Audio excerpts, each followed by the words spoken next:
Good morning, Pastor Jeff Gravens here. Just wanted to spend a few minutes to tell you a simple story and then move into a spiritual truth. Last Friday, our women, the women of First Baptist Church Crawford, were away at a women's retreat, which meant that I was solely in charge of my 7-year-old daughter and my 3-year-old son.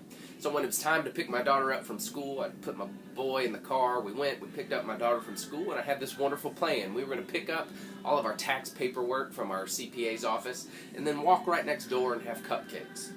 We did that. It was great. They had cupcakes, kids had big smiles on their faces. We went home, I cooked pizza and wings, we watched a movie. It was a great night. Then at about 9:30, a thought popped into my brain. I said, I wonder where all of our tax information is. Then I remembered I left all of our tax information, including every important fact about our family, sitting on the counter at the cupcake place. I immediately went into panic mode. I paced the house. I began to pray. Of course, I called them. They had been long closed.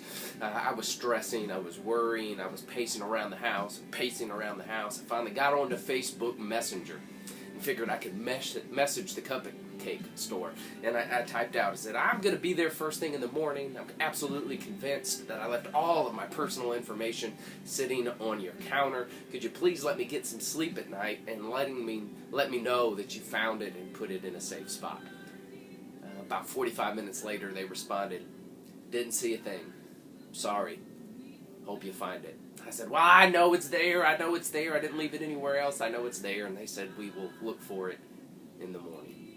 Well, I spent the night stressing. I had thought spirals of criminals pulling out our personal information. It's not like they even had to steal our identity. I just handed it to them. I gave them every piece of information they could ever want. And I began to think through all of these scenarios of what about this, and this is going to happen, and what about this, and what about this. And I tell you, I did my best to pray.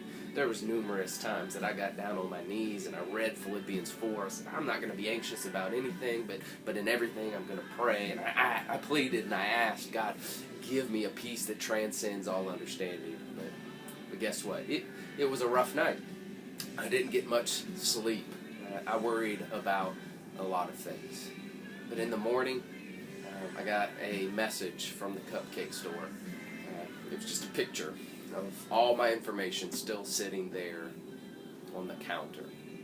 As I've been thinking about that silly story over the last week, it's led to a spiritual truth. In the book of Lamentations, a book that's not often read, chapter 1, chapter 2, and the beginning of chapter 3 are all laments. What I like to call a sacred ouch. The writer just screaming out how life is kicking him in the teeth. But then in Lamentations chapter 3, verse 22, we get this word of hope. Because of the Lord's great love, we are not consumed. For his compassions never fail. Compassions, plural. His compassions never fail. They are new every morning. Great is your faithfulness. I say to myself, the Lord is my portion. Therefore, I wait for him. I encourage you this morning, whatever trials you're going through, and I realize my trial was silly. It was silly. Some of you are facing big things, life-changing things. My encouragement to you is to trust in the unfailing love, compassion, and faithfulness of God. Wait upon him. Your stress, your worry, your pacing around the house does nothing.